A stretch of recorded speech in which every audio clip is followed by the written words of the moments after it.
επάθλων στον τελικό των 50 μέτρων κοριτσιών. Για την απονομή παρακαλείται ο πρόεδρος του Δημοτικού Συμβουλίου του Δήμου Τριζηνίας, κύριος Σπύρος Καρδέλης.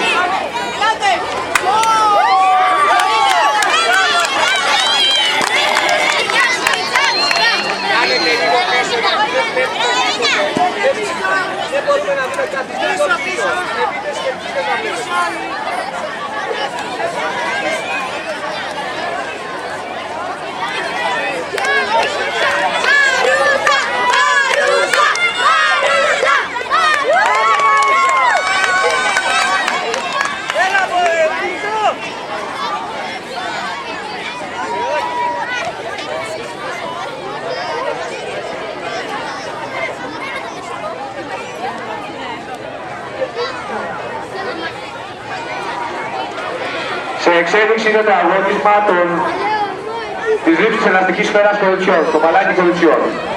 Στο αγώνισμα παίρνουν μέρος Κατσάρια Κατερίνη, Λαπαθιώνη Κωνσταντίνα, Γερασίμου Σπυριδούλα, Ρεΐζη Ελένη, Σαραντοπούλου Χαριτωμένη, Κατσαρού Χριστίνα, Τσάμι Εκατερίνη και Φρέρη Αντωνία του Δημοτικού Σχολείου Γαλατά, Ντεμάη Χριστίνα του δεύτερου Δημοτικού Σχολείου Φόρου, Μπατζάβαλη Κωνσταντίνα, Μπακάλη Σωτηρία και Δανοπούλου Αναστασία του Δημοτικού Σχολείου Καρατζά, Καρσόλη Μαριάννα, Λαζάρου Αθηνά, Περί Μαριάλτη, Παγνιοπούλου Δάφνη και Περδικάνη Δήμητρα του πρώτου φόρου και Ήμπρο Τζένη και Μπουρλό Καμαρούσα του Δημοτικού Σχολείου Μεθάνων.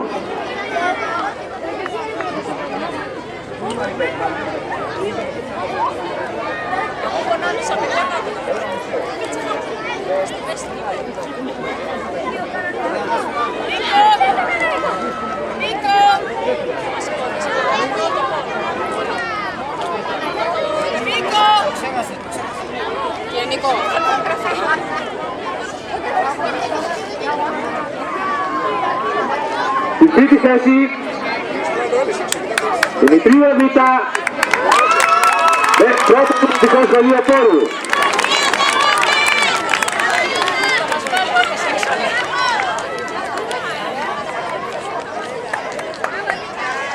Η δεύτερη θέση, Καρδέζη Ευταξία, Δημοτικό Σχολείο Γαλατά. 8-0-9, 8-0-10 για τις δύο αθλήτριες.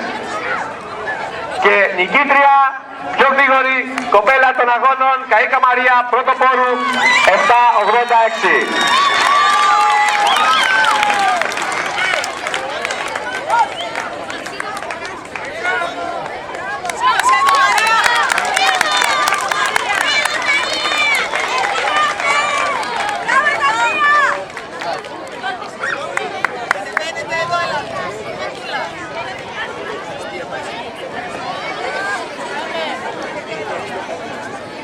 Οι τρεις πρώτοι νικητές, Παλάκη Αγωτιών, Τσέκου Νίκος, Σαμπάνης Παναγιώτης και Τζάμις Κυριάκος Νεάς στον χώρο των απονομών. Επίσης, οι ομάδες που θα πάρουν μέρος στη σκηταλοδρομία 4x50 αγοριών και 4x50 κοριτσιών να έρθουν στη γραμματεία.